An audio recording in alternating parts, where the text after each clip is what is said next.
파출부 딸내미 주제에 감히 어디서 우리 아들 옆에 붙어 있으려고 해?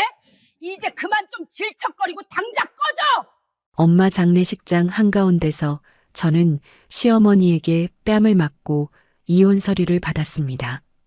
남편은 복도에서 다른 여자와 웃으며 전화를 하고 있었습니다. 인생에서 가장 힘든 날 국회의원인 시아버지와 시어머니에게 버림받고 남편에게 이혼 통보를 당한 잊을 수 없는 치욕적인 날이었습니다. 하지만 시어머니는 몰랐습니다. 정치자금으로 숨겨둔 2조 원의 비자금이 처절하게 내쫓은 며느리에게 털리게 될 줄은요. 저는 올해 32세의 박은정이라고 합니다. 지금부터 기가 막히고 통쾌한 인생 이야기를 들려드리도록 하겠습니다. 드라마 시작 전 구독과 좋아요를 꾹 눌러주시고 지금 어디서 듣고 계신지 댓글 남겨주시면 행운의 기운을 담아 그곳으로 보내드리겠습니다. 지금 저는 상복을 입고 장례식장 어머니 영정 앞에 서 있습니다. 친정엄마를 잃은 슬픔으로 밥도 제대로 못 먹었고 잠도 한숨 못 잤습니다. 저희 어머니는 사실 양어머니입니다. 제가 2살 때 갓난아기였을 때 부모님을 잃었고 고아원에서 저를 입양하여 저를 지금까지 키워주신 친엄마랑 다름없는 어머니입니다. 평생 저를 키우며 파출부로 일하셨던 어머니의 빈소는 슬픔만이 가득한 공간이었습니다. 제 곁을 지켜주시는 분은 양어머니와 함께 저를 키워주신 친아빠 같은, 아니 친아빠라고 해야 하는 박동국.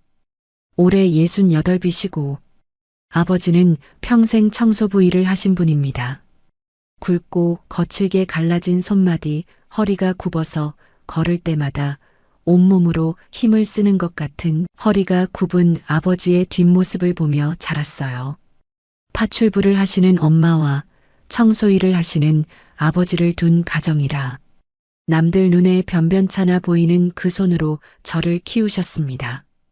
엄마가 파출부 일을 나가고 아버지가 새벽 청소를 나가고 그렇게 두 분이 허리 한번 제대로 못 펴면서 저를 대학에 보내려 했어요. 저는 그분들과 피 한 방울 섞이지 않았지만 세상에서 가장 진짜 같은 가족이었습니다. 그 아버지가 지금 바닥에 주저앉아 계셨어요. 영정 앞찬 바닥에 철퍼덕 주저앉아서 엄마가 생전에 아끼던 낡은 천 신발을 가슴에 꼭 끌어안고 계셨습니다. 소리도 없었어요. 그냥 어깨가 흔들렸습니다. 크게 울지도 못하고 그저 등이 떨리는 것만 보였어요. 손등이 울퉁불퉁하게 부어 있었는데 언제부터 저렇게 되셨는지 저는 몰랐습니다. 그 손을 오래도록 바라봤어요. 목구멍이 꽉 막혀서 아무 말도 나오질 않았습니다. 그때였어요. 빈소 입구 쪽에서 구두 소리가 났습니다. 탁탁탁 딱딱하고 또렷한 굽소리였어요. 고개를 드는 순간 비서를 2명이나 거느린 여자가 들어오고 있었습니다. 검은 고급 정장에 머리는 단정하게 올린 모양이었고 진주 귀걸이가 형광등 불빛에 은은하게 빛났어요. 겉모습만 보면 흠잡을 데 없는 품이 있는 여자였습니다. 그녀는 시어머니 이순자였어요. 남편 최진규의 어머니 그리고 국회의원 시아버지 최태준의 아내였습니다. 이순자가 문을 열자마자 손수건으로 코를 막았습니다. 그러고는 주위를 한번 훑어보며 입을 열었어요. 손수건을 코에 댄 채로 아무렇지도 않게. 여기는 지하 장례식장이라 그런지 공기도 탁하고 들어오자마자 숨이 턱 막히네. 이런 거지 같은 곳에서 장례를 치르고 앉아 있냐? 어처구니 없는 시어머니의 한마디였어요. 그녀는 어머니의 영정 사진을 보지도 않았습니다. 시어머니 눈은 영정 쪽으로 향하지 않고 빈소 구석구석을 훑었습니다. 허름한 벽, 플라스틱 의자들. 그 눈빛에 담긴 것이 무엇인지는 굳이 설명하지 않아도 알 수 있었어요. 저는 입술을 꽉 깨물었습니다. 빈소 안에는 아버지와 저 몇 명이 조문객들.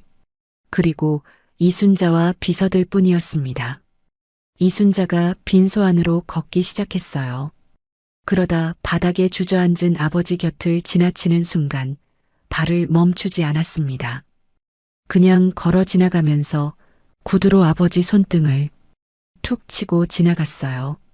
가볍게 마치 바닥에 놓인 물건을 건드리듯이 아버지가 움찔하며 고개를 들었습니다. 시어머니의 어이없는 행동에 아버지가 손등을 가슴 쪽으로 끌어당기며 고개를 숙였어요. 저는 그 순간 아버지 쪽으로 달려가려 했습니다. 그런데 무릎이 굳어버렸어요. 발바닥이 바닥에 붙어버린 것처럼 움직이질 않았습니다. 아버지 손등에 구두 앞코가 닿던 그 순간이 눈앞에서 계속 재생됐어요. 시어머니는 조이금함을 건드리면서 돈이 얼마나 모였는지 확인하라며 비서에게 시켰습니다. 저는 어이가 없어서 말했어요. 그건 저희 어머님 조이금이에요. 엄마 장례에 오신 분들이 두고 가신 거라고요. 목소리가 떨렸지만 말을 멈추지 않았습니다. 이순자가 고개만 돌려 저를 봤어요. 눈빛이 달라졌습니다. 아까 빈소를 훑던 그 무심한 눈이 아니었어요. 복도에서는 남편 최진규가 전화를 들고 서 있었습니다. 그 시각 남편은 조문객들이 오가는 복도 한편에서 입꼬리를 올린 채 전화기를 귀에 붙이고 있었어요. 상간녀와 통화하는 것 같았습니다. 미진아, 잠깐만. 그 목소리가 빈소 안까지 들렸습니다. 상간녀 최미진과 장례식장 복도에서 웃으며 통화하는 남편. 3일 동안 한 번도 슬퍼하는 모습을 보여주지 않은 비정한 남편이었어요.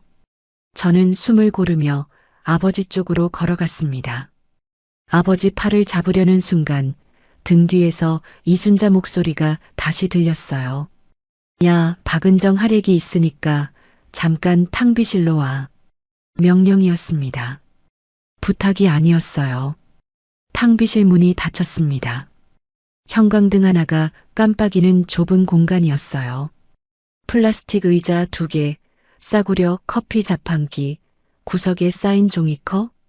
이순자는 들어서자마자 핸드백에서 서류 봉투를 꺼냈습니다. 그걸 저를 향해 던졌어요. 가슴팍에 부딪히고 바닥으로 떨어졌습니다. 비서가 건네준 병원비 정산 내역서도 있었어요. 숫자가 빼곡했습니다. 내 엄마 병원비 때문에 네가 가져간 돈들 갚아야지. 조이금은 내가 가져간다. 네가 우리 집안 돈을 얼마 나갔는지 알아? 저는 그 종이를 보지 않았어요. 이순자 눈을 봤습니다. 어머니, 우리 엄마 마지막 가시는 길에 들어온 조이금까지 이렇게 건드리시는 건 너무하신 거 아니에요? 목소리가 갈라졌어요. 울지 않으려고 입술을 깨물었는데 턱이 떨렸습니다. 그 말이 끝나기도 전이었어요. 손바닥이 날아왔습니다. 뺨을 가르는 소리가 탕비실 안에서 울렸어요. 저는 그렇게 시어머니에게 뺨을 맞았습니다. 귀 안쪽까지 울리는 느낌이었어요. 이순자가 한 발 다가서며 말을 이었습니다. 목소리가 낮아졌어요. 고졸 출신의 파출부 딸내미를 며느리로 받아준 것만으로도 감지덕지할 것이지. 어디서 돈 계산을 하려 들어. 이순자가 입술을 비틀며 다시 말했습니다. 근본도 없는 거지 같은 며느리로 들인 것 자체가 내 인생 최악의 실수야. 너희 시아버지가 지금 장관 후보자로 지명을 앞두고 있는데 이런 비로한 사돈댁은 5점일 뿐이라고. 5점. 그 단어가 귀에 박혔습니다. 돌아가신 엄마를, 새벽마다 무릎 꿇고 일하셨던 엄마를 5점이라고 했습니다. 이순자가 품에서 다시 뭔가를 꺼냈어요. 서류였습니다. 이번엔 가슴이 아니라 발 앞에 떨어졌어요. 이혼 서류였습니다. 제 발등 위로 차갑게 내려앉았어요. 이혼 도장 찍고 발인 끝나는 대로 짐 싸서 우리 집안에서 조용히 좀 사라져줘라. 제발. 이순자가 몸을 돌렸어요. 문을 열고 나가는 순간 목소리가 다시 달라졌습니다. 부드럽고 슬프고 마치 며느리를 잃은 시어머니처럼 조문객들이 있는 쪽으로 걸어나가며 그 얼굴을 바꿨어요. 저는 그 뒷모습을 봤습니다. 차가운 바닥에 이혼 서류가 떨어져 있었어요. 저는 천천히 몸을 굽혀 그 서류를 집어들었습니다. 손이 떨렸어요. 부어오른 뺨을 손등으로 눌렀습니다. 눈물은 나오지 않았어요. 눈물이 나올 것 같은데 그게 나오지 않을 때가 있잖아요. 너무 황당하고 어이가 없어서 몸이 그냥 굳어버렸습니다. 저는 그 서류를 꽉 쥐었어요. 사람을 이렇게 무시하면 반드시 벌을 받는다는 것을, 그 벌을 내가 직접 보여주겠다고 생각했어요. 발인 날 아침이었습니다. 저를 키워주신 어머니의 마지막 길을 배웅하고 저는 짐을 쌌어요. 시댁, 그러니까 최태준 의원의 대저택 앞에 도착했을 때 제 눈앞에 펼쳐진 것은 예상보다 훨씬 참혹했습니다. 대문 밖 길바닥에 제 짐들이 내던져져 있었어요. 낡은 옷가지는 쓰레기 봉투에 아무렇게나 구겨져 있었고 책들은 겉표지가 찢긴 채 흙 위에 나뒹굴었습니다. 그리고 그 옆에 엄마가 결혼할 때 혼수로 장만해 주셨던 낡은 재봉틀이 흙먼지를 뒤집어 쓰고 옆으로 쓰러져 있었어요. 재수 없다고 제 짐들은 전부 밖으로 가져가라고 내놓은 것이었어요. 손때 묻은 낡은 재봉틀을 봤을 때 그제서야 눈물이 나왔습니다. 집안에서는 음악 소리가 흘러나왔어요. 경쾌하고 화려한 음악이었습니다. 창문 너머로 조명이 빛났고 와인 잔이 부딪히는 소리도 들렸어요. 시아버지 최태준의 장관 후보 지명을 축하하는 파티가 한창이었습니다. 제가 엄마를 묻고 오던 그날 그 집 안에서는 파티를 하고 있었던 거예요. 대문 너머로 최태준이 잠깐 고개를 내밀었습니다. 길바닥에 쓰러진 재봉틀과 흙먼지 뒤집어 쓴 짐 보따리들, 그 앞에 서 있는 저를 봤어요. 그러고는 아무 말 없이 고개를 돌려버렸습니다. 마치 길가에 버려진 쓰레기를 못 본 척하듯이.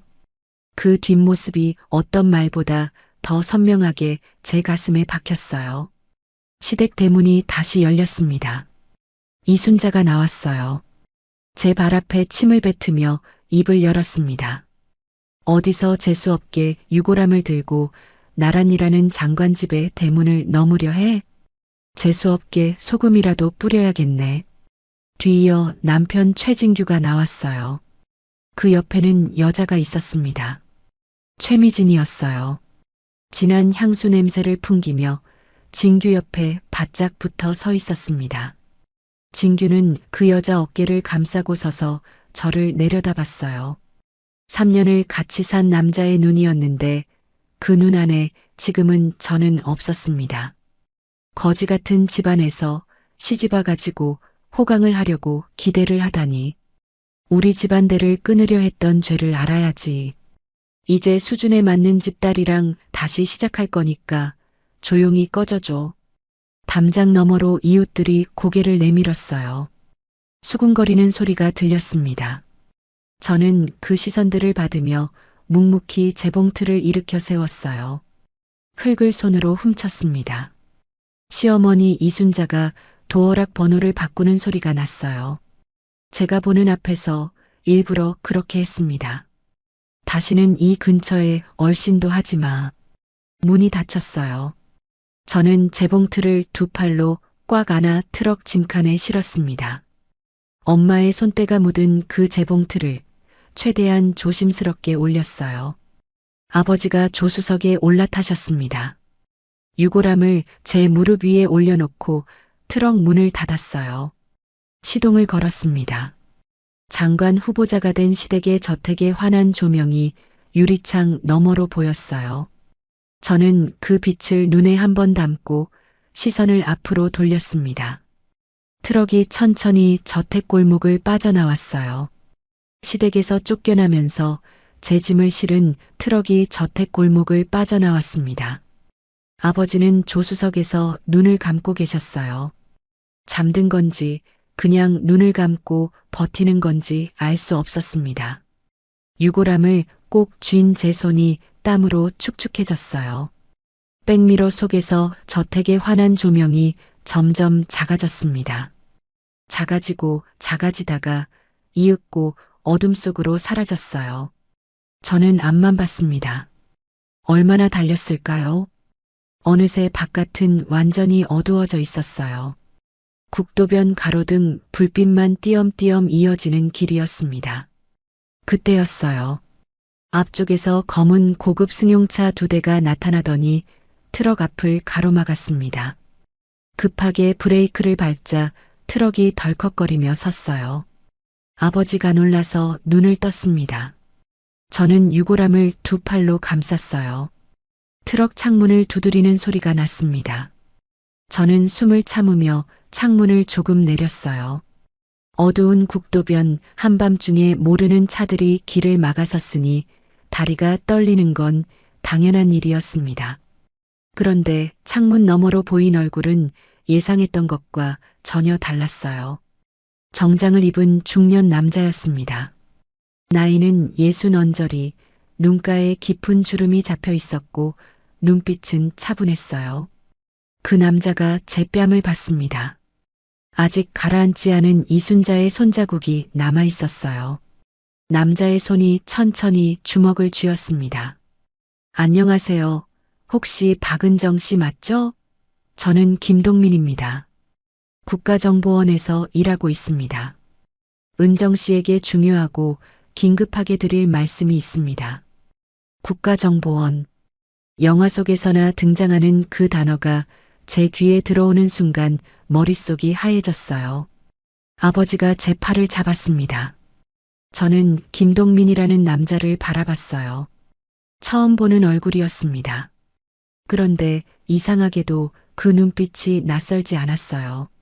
마치 오래전부터 저를 알고 있던 사람 같은 눈이었습니다.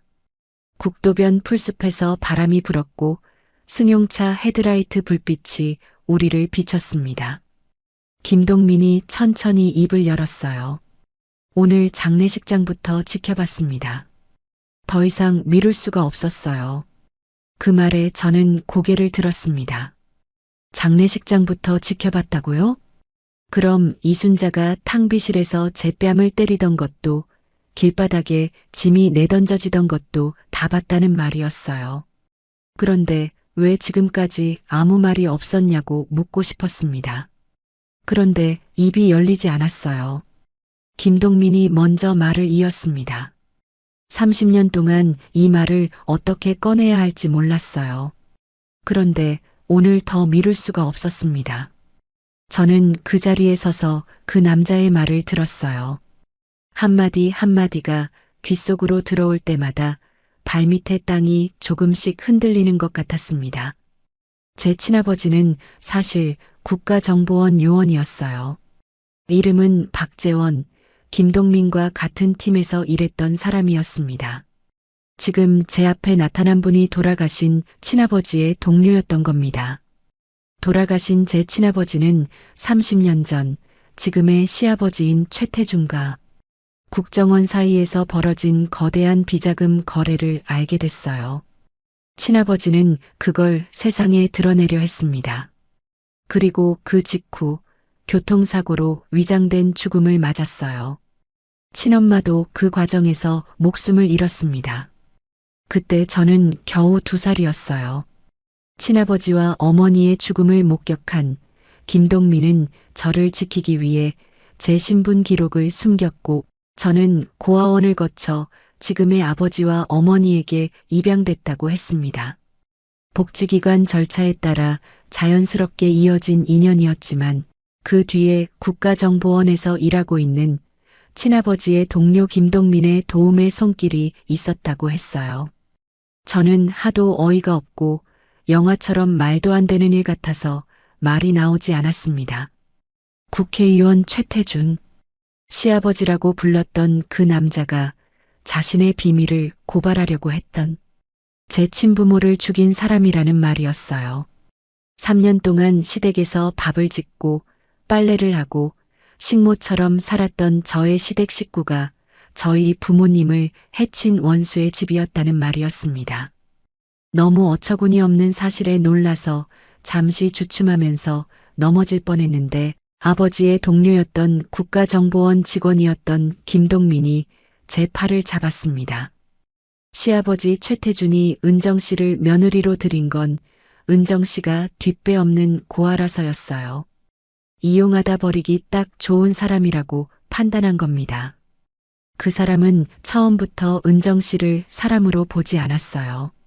그 말이 끝났을 때 눈물도 나오지 않았습니다. 이게 현실인지 믿기지가 않아서 저는 그냥 멍하니 서 있었습니다. 바람이 불었고 헤드라이트 불빛 안에서 아버지가 제 쪽으로 걸어왔어요. 김동민의 말을 들은 저희 아버지는 아무 말 없이 제 어깨를 감쌌습니다. 그 손이 떨리고 있었어요. 제가 2살 때 저를 입양했던 아버지가 그 사연을 모두 들은 것이었어요. 저는 그 손을 느끼며 입술을 깨물었어요. 그러고는 김동민을 똑바로 봤습니다. 아저씨, 저희 아버지 동료시면 저는 딸뻘이잖아요. 그냥 저를 은정아라고 편하게 부르세요. 김동민의 눈가가 움직였습니다. 잠깐이었어요. 그러고는 고개를 한번 끄덕였습니다. 목소리가 낮아졌어요. 그래, 은정아. 동료 재원이가 죽을 때 나는 네가 2살밖에 안 되었지만 위험하다고 판단했단다. 그래서 아무도 모르게 고아원으로 보냈고 지금 네 옆에 계신 아버지와 돌아가신 어머니가 입양하는 것을 보고 지켜보고 있었단다. 김동민이 다시 말했습니다. 이번엔 목소리에 힘이 들어갔어요. 친구와 한 약속이 있어. 은정아, 네가 위험에 처할 때마다 곁에서 너를 지켜주겠다고. 그리고 너는 몰랐겠지만 나는 네가 자라는 모습을 지켜보며 30년 동안 그 약속을 지켜왔다. 이제 네가 이 모든 사실을 때가 됐구나. 내가 가진 모든 힘을 동원해서 너희 친부모님의 한을 풀어드려야 할 시간이 온 것 같구나. 저는 유골함을 다시 2팔로 안았어요. 목 안쪽에서 뜨거운 것이 올라왔습니다. 꾹 눌렀어요. 지금은 울 때가 아니었습니다. 그날 밤 영화처럼 듣게 된 충격적인 저의 인생 스토리가 아직도 믿기지 않았지만 그것은 현실이었습니다. 아버지의 낡은 시골집에 도착했을 때 이미 자정이 넘어 있었어요. 마당에 들어서자 처마 및 전구가 노랗게 흔들렸습니다. 오래된 집이었어요. 벽에는 흙이 군데군데 벗겨져 있었고 마루는 밟을 때마다 낮고 둔탁한 소리를 냈습니다. 아버지가 먼저 들어가셨어요. 저는 마당에 서서 트럭 짐칸에서 재봉틀을 내렸습니다. 2팔로 꽉 껴안고 마당 한편에 내려놓았어요. 그러고는 그 앞에 쪼그려 앉았습니다. 흙먼지가 묻은 재봉틀 옆면을 손바닥으로 닦아냈어요. 엄마가 이걸 얼마나 아꼈는지 저는 알았습니다. 바느질 한 번 할 때마다 기름칠을 하셨고 쓰고 나면 반드시 천으로 덮어두셨어요. 그게 이렇게 흙 위에 내팽개쳐졌습니다. 손바닥으로 옆면을 닦아내자 엄마 손때가 벤 나무결이 드러났어요. 저는 그 결을 손끝으로 훑었습니다. 저와 함께 동행했던 김동민 아저씨가 마당 안으로 들어왔어요. 그 뒤로 부하 직원 2명이 따라 들어왔습니다. 아저씨가 아버지께 조심스럽게 다가가 깊이 허리를 숙였어요. 어르신, 오랫동안 은정이를 지켜주셔서 감사합니다. 덕분에 이 아이가 이렇게 잘 자랐습니다. 아버지가 아무 말 없이 고개를 끄덕이셨어요. 눈가가 붉었습니다. 아저씨가 저를 향해 몸을 돌렸어요. 은정아, 시간이 많지 않아. 최태준이 인사청문회를 앞두고 있어. 장관이 되어버리면 그때는 우리가 더 이상 힘을 쓸 수 없어. 그 전에 움직여야 해. 저는 재봉틀에서 손을 떼고 일어섰습니다. 무릎에 묻은 흙을 털었어요. 아저씨의 말이 맞았습니다. 시간이 없었어요. 저는 고개를 들어 김동민 아저씨를 똑바로 봤습니다. 아저씨, 그럼 이제 저는 어떻게 해야 되나요? 그 말이 입 밖으로 나오는 순간 뭔가가 달라진 느낌이었어요. 3년 동안 고개를 숙이고 살았던 제가 처음으로 고개를 들고 묻는 말이었습니다. 아저씨가 집 안쪽을 가리켰어요. 일단 안으로 들어가자. 너한테 보여줄 게 있어. 지하로 내려가는 계단이 있었어요. 아버지 집에 지하가 있다는 걸 저는 그날 처음 알았습니다. 낡은 나무 계단을 내려가자 창고가 나왔어요. 그런데 그 안은 제가 상상했던 것과 전혀 달랐습니다. 낡은 농기구 대신 깔끔하게 정리된 장비들이 놓여 있었어요. 접이식 책상 위에 노트북이 2대, 그 옆에 통신 장비처럼 보이는 기계들이 줄지어 있었습니다. 벽 한쪽에는 서류 봉투들이 차곡차곡 쌓여 있었어요.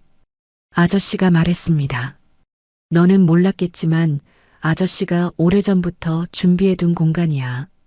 지금 같은 날이 올 때를 기다리며 아무도 모르게 지금 아버지가 사시는 이 집도 내가 사실 수 있도록 모든 것을 계획하고 움지었던 거야. 제가 지금의 아버지에게 입양되었던 순간부터 김동민 아저씨는 모든 것을 계획하고 손을 써둔 것이었습니다. 믿기지 않았지만 지하에 만들어진 비밀 공간을 보고 지금에서야 이게 현실이라는 것을 깨달을 수 있었어요. 저는 그 공간을 천천히 둘러봤어요. 형광등 불빛 아래 장비들이 차갑게 빛났습니다. 이게 다 저를 위해 준비된 것이라고 했어요. 30년이라는 세월 동안 이 남자는 철저하게 준비하고 있었던 거였습니다.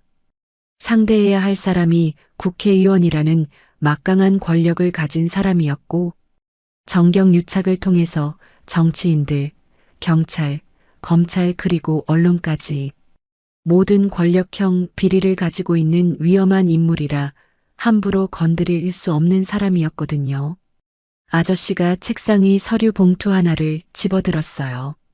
최태준의 비자금 흐름이야. 확인해 보니 액수가 엄청난 것 같아. 처음에는 몇백억 단위인 줄 알았는데 30년치를 조사하다 보니 1,000억 원대도 아니고 조 단위인 것 같아. 대략적으로 2조 원 정도 되는 것 같아. 충격이었습니다. 100억도 아니고 1,000억도 아니고 2조 원이라니 숫자라서 상상이 안 되는 금액이었어요. 권력을 유지하기 위해서 엄청난 돈이 필요했던 거였어요. 그렇게 돈이 많은 사람이 저에게 했던 행동들을 떠올리니 시어머니가 더 미워졌습니다. 김동민 아저씨가 다시 말했어요. 은정이 친아버지가 죽기 전에 남긴 게 하나 더 있는데 아직 찾지 못했어.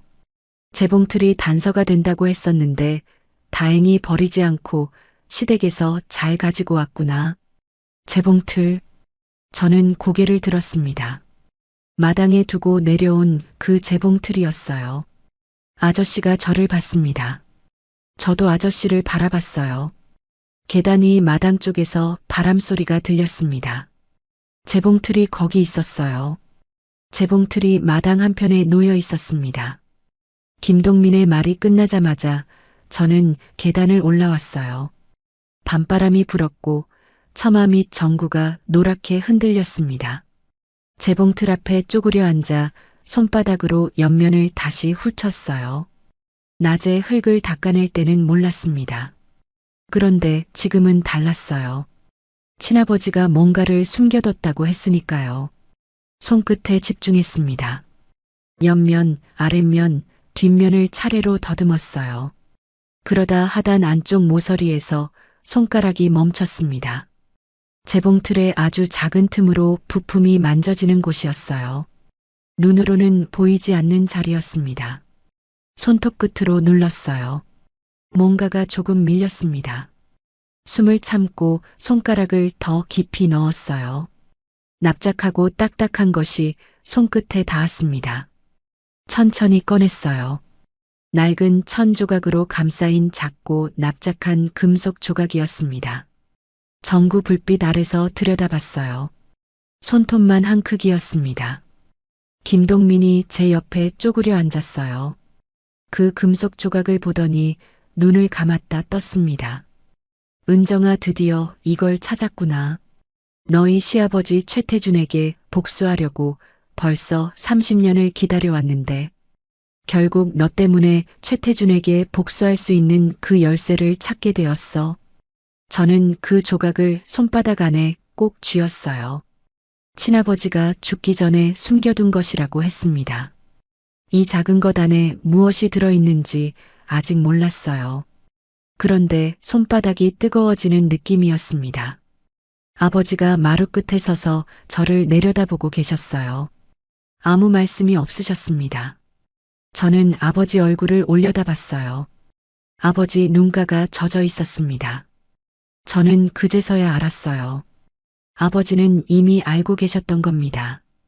언제부터인지는 몰라도 이 재봉틀 안에 뭔가가 있다는 걸. 그래서 그 재봉틀을 그렇게 아끼셨던 거였어요.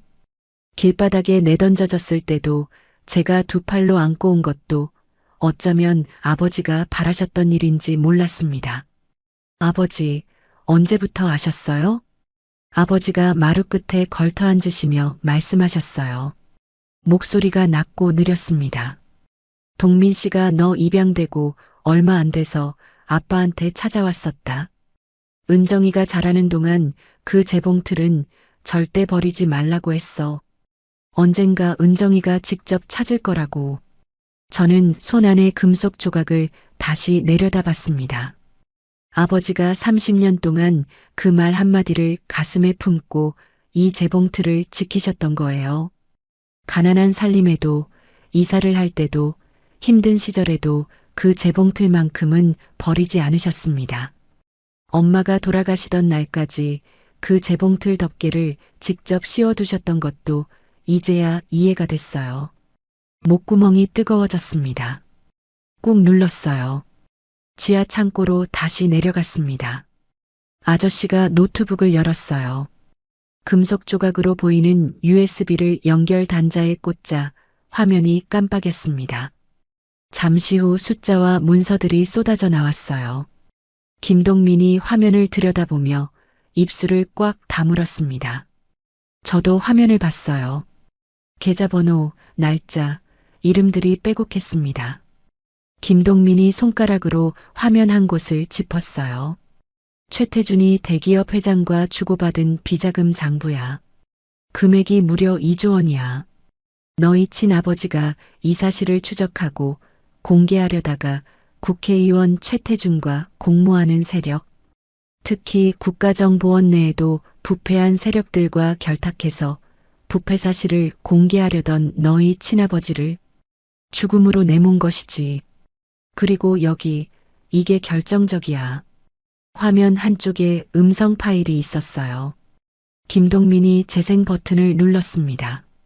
지하 창고 안에 낡고 거친 목소리가 흘러나왔어요.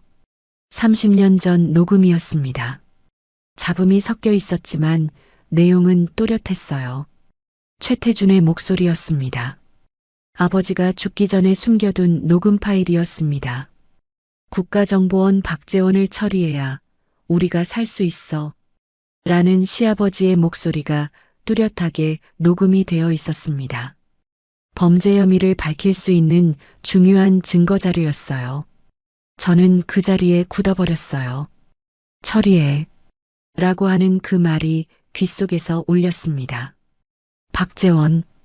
제 친아버지 이름이었어요. 한 번도 소리내어 불러본 적 없는 이름인데 저 남자 입에서 저렇게 흘러나왔다는 게 믿기지 않았습니다. 무릎이 바닥을 짚었어요. 등줄기가 서늘해졌습니다. 한 번도 본 적 없는 박재원이라는 친아버지가 지금의 시아버지에게 사주를 당해서 죽게 되었다는 것이 믿기지가 않았어요. 손끝이 차가워졌어요. 아저씨가 제 어깨를 토닥여 주었습니다.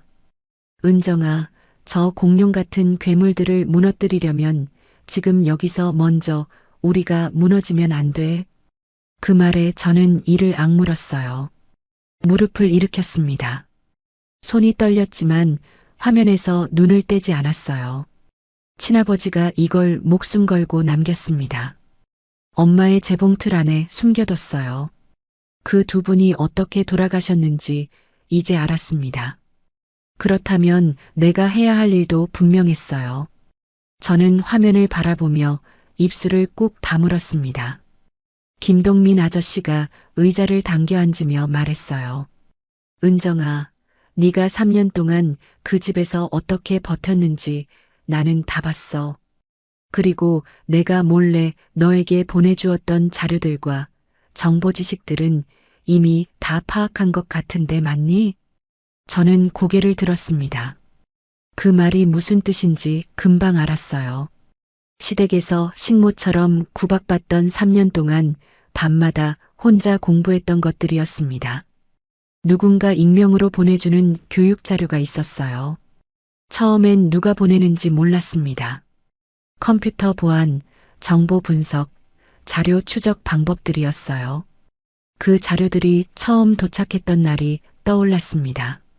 저는 무의식적으로 컴퓨터 기술을 익히는 일이라서 보고 따라했을 뿐인데 엄청난 실력을 갖추게 되었고 저조차도 이런 국가정보원급의 기밀 자료를 다룰 수 있는 기술이었는지는 몰랐으니까요. 시어머니 이순자가 저를 불러 세우더니 이 집에서 밥 먹으려면 내 주제를 알아야 한다며 손에 들고 있던 행주를 얼굴에 던진 날이었어요. 그날 밤 이순자가 잠든 것을 확인하고 부엌 찬장 뒤에 숨겨둔 낡은 노트북을 꺼냈습니다. 메일함에 발신이 넘는 파일 하나가 와 있었어요. 열어보니 빼곡한 공부 자료였습니다. 그게 시작이었어요. 낮에는 걸레를 쥐고 밤에는 노트북을 쥐었습니다. 진규가 밖에 나간 시간, 이순자가 낮잠 자는 시간을 틈탔어요. 화장실에 들어가 변기 뚜껑 위에 노트북을 올려놓고 공부한 날도 있었습니다. 그게 3년이었어요. 웬만한 컴퓨터 보안은 뚫을 수 있을 만큼 실력이 붙었습니다. 그런데 그게 다 김동민 아저씨가 보내준 것이었어요. 입술 사이로 피식 웃음이 새어나왔습니다. 웃음이 나올 상황이 아닌데 그냥 나왔어요. 어쩐지 그 복잡하고 어렵지만 전문적인 기술 자료들을 보내주신 분이 아저씨였군요. 아저씨가 고개를 끄덕였습니다. 그러고는 책상 서랍에서 작은 카드 하나를 꺼냈어요. 저를 향해 내밀었습니다. 받아들었어요. 국가정보원 비공식 수사 공조관이라고 적혀 있었습니다. 이름칸에는 박은정이었어요. 이게 뭐예요, 아저씨? 공식 신분은 아니지만 이걸 가지고 있으면 비공식적으로 직원 대우를 받아서 나와 함께 움직일 수 있어. 필요한 장소에 들어갈 수 있고 필요한 사람을 만날 수 있어. 저는 그 카드를 내려다봤어요. 손바닥 안에 들어오는 작은 카드였습니다. 그런데 이상하게 무거웠어요. 아저씨가 말을 이었습니다. 최태준의 인사청문회까지 시간이 많지 않아. 그 전에 저들의 돈줄부터 끊어야 해. 그가 권력을 휘두르는데 사용할 비자금 2조 원이 지금 움직이고 있어.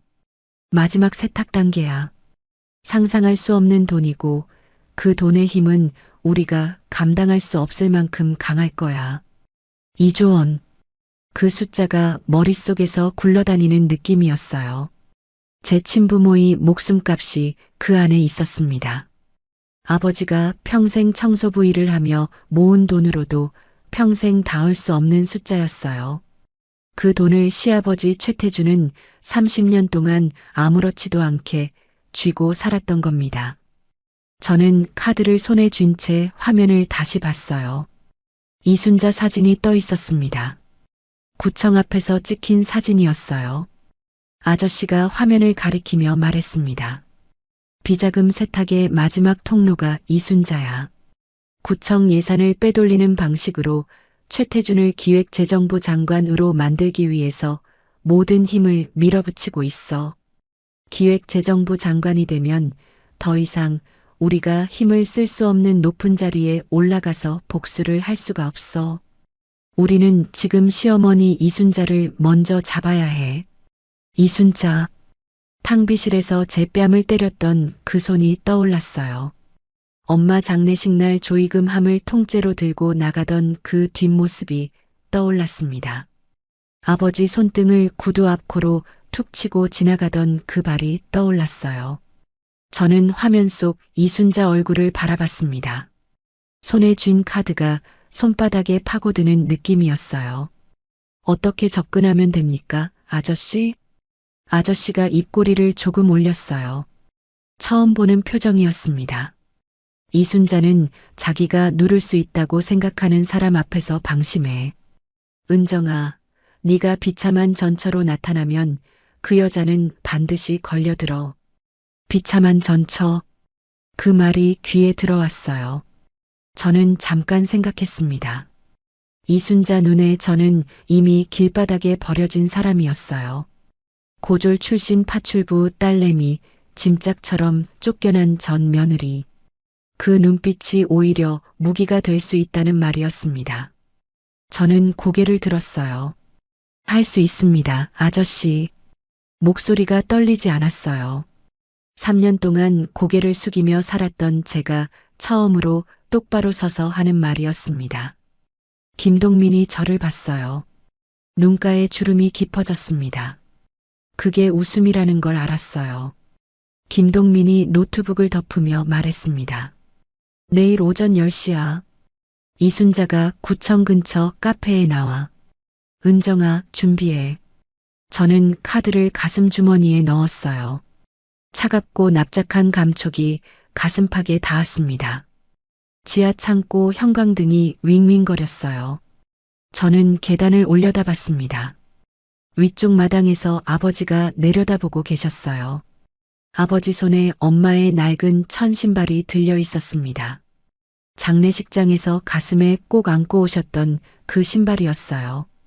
아버지가 조용히 말씀하셨습니다. 은정아, 돌아가신 친엄마 아빠도 하늘에서 보고 있을 거야. 조금만 힘을 내자. 저는 입술을 꾹 다물었어요. 고개를 한번 끄덕였습니다. 내일 아침 저는 구청 근처 카페로 갑니다. 비참하고 초라한 전처의 얼굴로 이순자 앞에 나타날 겁니다. 내일 아침이 왔습니다. 눈을 뜨자마자 천장이 보였어요. 아버지 시골집 안방, 낡은 벽지에 얼룩이 진 천장이었습니다. 어릴 때 이 방에서 잠들면 그 얼룩이 무서워서 이불을 뒤집어 쓰곤 했었어요. 그런데 오늘은 그 천장을 보며 눈을 똑바로 뜨고 있었습니다. 잠은 거의 못 잤어요. 그래도 몸이 무겁지 않았습니다. 오히려 이상하게 또렷했어요. 세수를 하러 세면대 앞에 섰습니다. 거울 속에 제 얼굴이 보였어요. 뺨에는 아직 이순자 손자국의 흔적이 남아 있었습니다. 퍼렇게 물이 든 자국이었어요. 손가락으로 살짝 눌렀습니다. 아팠어요. 저는 그 자국을 가리지 않기로 했습니다. 오늘 이 얼굴 그대로 이순자 앞에 나타날 거였어요. 비참하고 초라한 전처, 그 얼굴이 오늘의 무기였습니다. 부엌에서 아버지가 밥을 지으셨어요. 된장국 냄새가 방 안까지 들어왔습니다. 밥상 앞에 앉았는데 숟가락이 손에 잡히지 않았어요. 아버지가 제 밥그릇에 국을 더 떠주시며 말씀하셨습니다. 은정아, 큰일을 하려면 잘 먹어야 힘을 쓰지. 그 한마디였어요. 저는 숟가락을 들었습니다. 된장국이 따뜻했어요. 목구멍을 타고 내려가는 느낌이 났습니다. 엄마가 끓여주던 된장국이랑 똑같은 맛이었어요. 아버지가 엄마 손맛을 흉내내려고 얼마나 애를 쓰셨는지 알 것 같았습니다. 밥 한 그릇을 다 비웠어요. 오래간만이었습니다. 김동민 아저씨가 보내준 차가 마당 앞에 서 있었어요. 검은 승용차였습니다. 기사가 내려 문을 열어줬어요. 저는 아버지를 돌아봤습니다. 아버지가 마루 끝에 서 계셨어요. 아무 말씀 없이 손을 한번 들어 보이셨습니다. 저는 아버지께 짧게 고개를 숙이고 인사했어요. 아버지 잘 다녀올게요. 라고 인하사고 차에 올라탔습니다. 구청 근처 카페는 번화한 거리 한가운데 있었어요. 유리창이 넓은 카페였습니다. 안에서 밖이 훤히 보이는 구조였어요. 저는 카페 맞은편 골목 어귀에서 잠깐 멈췄습니다. 카페 안을 들여다봤어요. 이순자가 이미 와 있었습니다. 창가 자리에 앉아 비서와 뭔가를 이야기하고 있었어요. 검은 재킷을 입고 있었습니다. 커피잔을 들었다 내려놓으며 말하는 모습이 여유로워 보였어요. 저 여자 눈에는 세상에 무서운 게 없는 것 같았습니다. 저는 숨을 한번 고르고 카페 문을 열었어요. 문이 열리자 이순자가 고개를 돌렸습니다. 저를 보는 순간 입꼬리가 내려갔어요. 그러고는 다시 올라갔습니다. 코웃음 같은 미소였어요. 어머, 이게 누구야? 은정이 아니야? 쫓겨난 며느리가 어쩐 일이야 여기까지. 이순자가 커피잔을 내려놓으며 비서에게 눈짓을 했습니다. 비서가 자리를 비켰어요. 저는 이순자 맞은편에 앉았습니다. 손을 무릎 위에 올려놓았어요. 손끝이 떨리지 않도록 꽉 쥐었습니다. 어머니, 이혼당하면서 제가 위자료 한 푼도 못 받았잖아요. 그렇다고 제가 재산분할 소송도 안 했잖아요. 당장 먹고 살 생활비가 없어서요. 당장 이번 달 방세도 못 냈어요. 조금만 도와주세요. 목소리를 낮게 깔았습니다. 살짝 떨리는 듯한 목소리였어요. 이순자의 눈빛이 달라졌습니다. 기대했던 그 눈빛이었어요. 불쌍한 것을 바라보는 눈, 자기 발밑에 있는 것을 확인하는 눈이었습니다. 그래서 나한테 왔어? 이혼하고 나서도 뻔뻔하게. 이순자가 핸드백에서 지갑을 꺼냈어요. 5만 원짜리 지폐 몇 장을 꺼내 테이블 위에 던졌습니다. 아무렇게나 마치 구걸하는 사람 앞에 동전을 던지듯이 이거 가지고 꺼져.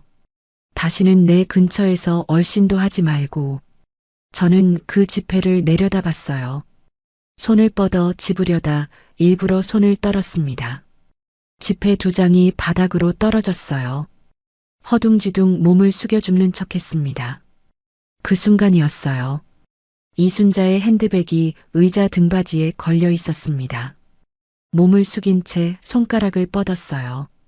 핸드백 안쪽 부분에 손톱만 한 장치를 밀어 넣었습니다. 저는 떨려서 심장이 귓속에서 울리는 것 같았어요. 이순자는 떨어진 지폐를 내려다보며 혀를 찼습니다. 비서는 카운터 쪽을 보고 있었어요. 저는 천천히 몸을 일으켰습니다. 손에 지폐를 쥐고 있었어요. 아무 일도 없었습니다. 저는 고개를 숙였어요. 감사합니다, 어머니. 그 말이 입 밖으로 나오는 순간 목 안쪽이 쓴맛이 났어요. 그런데 참았습니다. 이 여자가 저를 발밑의 사람으로 볼수록 제가 움직일 공간이 넓어지는 거였으니까요. 이순자가 자리에서 일어섰습니다. 핸드백을 집어들었어요. 그 핸드백 안에 도청 장치가 붙어 있었습니다. 이순자는 전혀 눈치채지 못했습니다. 이순자가 카페를 나갔습니다. 유리창 너머로 보이는 이순자의 뒷모습을 저는 끝까지 눈으로 쫓았어요. 그 순간 귓속에 작은 이어폰을 통해 김동민 아저씨 목소리가 들렸습니다. 잘 됐어, 은정아. 도청장치 정상 작동 중이야. 입술 끝이 올라갔습니다. 저는 테이블 위에 남은 지폐를 집어들었어요. 잠시 바라봤습니다. 그러고는 카페 직원에게 건네고 나왔어요. 그날 오후였습니다. 시골집 지하 창고에서 노트북 화면을 들여다보고 있었어요. 이순자의 도청 내용이 실시간으로 올라왔습니다. 이순자가 누군가와 통화하는 소리였어요. 목소리가 낮고 빨랐습니다. 회장님, 이번 주 안으로 마무리해야 해요. 청문회 전에 받아야 한다고요. 지난번 그 방법대로 움직여주세요. 아시죠? 저는 헤드폰을 고쳐 썼어요. 직접적인 말은 한마디도 없었습니다. 그런데 내용은 분명했어요. 지난번 그 방법, 그 말이 핵심이었습니다. 김동민 아저씨 목소리가 이어폰 안으로 들어왔어요. 은정아, 들었지? 저 통화 패턴이 저번 비자금 세탁 때랑 똑같아. 통화 상대방 번호 추적하면 계좌 흐름까지 다 나와. 지금 우리 팀이 추적 들어갔어. 알겠습니다, 아저씨. 저는 화면을 바라봤어요. 이순자는 지금쯤 자기가 한 통화가 고스란히 저희 손에 들어왔다는 걸 꿈에도 모를 겁니다. 저 여자 눈에 저는 오늘 생활비를 구걸하러 나타난 초라한 전처였을 거예요. 입술 끝이 다시 올라갔습니다. 그날 저녁이었어요.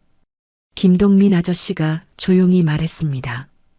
은정아, 오늘 밤 최태준 서재에 들어가야 해.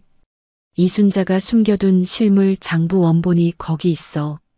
디지털 자료만으로는 저들을 무너뜨리기에는 너무 부족해. 실물이 있어야 재판에서 확실히 이길 수 있어. 저는 화면을 봤습니다. 최태준 저택 내부 구조도가 떠 있었어요. 서재 위치가 붉은 점으로 표시되어 있었습니다. 저는 그 점을 손가락으로 짚었어요. 3년 동안 살았던 집이었습니다. 어느 문이 삐걱거리는지, 어느 계단이 소리를 내는지, 이순자가 몇 시에 잠드는지 저는 누구보다 잘 알았어요. 아저씨, 경비는요? 김동민 아저씨가 화면을 가리켰습니다. 저택 CCTV 구조도가 떠올랐어요. 오늘 밤 11시에 우리 팀이 저택 CCTV를 원격으로 끊어. 경비원은 2명인데 11시 30분에 교대야. 그 교대 틈새가 딱 10분이야. 내부 협조자한테서 확인한 정보야. 10분. 저는 고개를 끄덕였습니다. 2층 복도 끝, 오른쪽 세 번째 문. 3년 동안 한 번도 들어가지 못하게 했던 방이었어요. 이순자가 항상 잠가두던 그 문이었습니다. 오늘 밤 그 문을 열 겁니다. 김동민 아저씨가 차 키를 건네며 말했어요. 은정아, 들어가면 딱 10분이야. 그 안에 모든 걸 처리해야 돼. 그 이상은 위험해. 알았지? 네, 아저씨. 저는 차 키를 받아쥐었습니다. 검은 옷으로 갈아입으며 서재 위치를 머릿속에 새겼어요. 마당 밖으로 나서자 밤바람이 얼굴을 스쳤습니다. 아버지가 마루 끝에 서 계셨어요. 몸 조심해라, 은정아. 저는 고개를 끄덕이고 차에 올라탔습니다. 시동을 걸었어요. 헤드라이트가 켜지며 어두운 시골 마당을 밝혔습니다. 저택까지 1시간, 서재 문 앞까지 10분. 핸들을 꽉 쥐고 출발했어요. 헤드라이트 불빛이 어두운 국도를 가르며 뻗어나갔습니다. 저택 불빛이 저 멀리 어둠 속에서 반짝이기 시작했어요. 저택까지 가는 길은 생각보다 길었습니다. 국도를 벗어나 좁은 이면도로로 접어들자 가로등도 없었어요. 헤드라이트 불빛만이 앞길을 비췄습니다. 손바닥에 땀이 났어요. 핸들을 쥔 손가락에 힘이 들어갔습니다. 저택 담장이 보이기 시작한 건 10시 50분이었어요. 차를 담장에서 2블록 떨어진 골목에 세웠습니다. 시동을 껐어요. 어둠 속에서 저택 불빛이 담장 너머로 흘러나왔습니다. 저는 시계를 봤어요. 11시까지 10분이 남아 있었습니다. 그 10분 동안 차 안에 앉아 있었어요. 숨을 고르고 또 고르며 3년 동안 그 집에서 밥을 짓고 빨래를 하던 제가 지금 이 집에 몰래 들어가려 하고 있었습니다. 어떤 며느리가 시댁에 잠입을 하겠어요.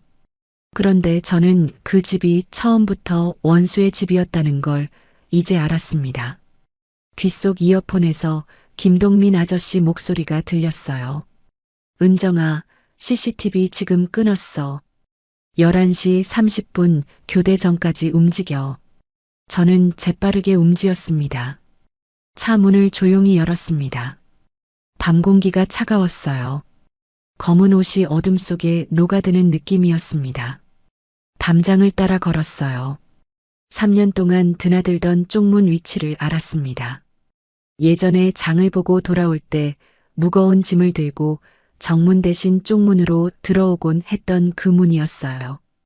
이순자가 며느리는 정문으로 다니는 게 아니라며 쪽문만 쓰라고 했던 그 문이었습니다. 그 문이 오늘은 저한테 다른 의미가 됐어요. 쪽문 자물쇠에 김동민 아저씨가 준 만능 열쇠를 꽂았습니다. 딸깍 소리와 함께 문이 열렸어요. 숨을 참고 안으로 들어갔습니다. 마당은 조용했어요.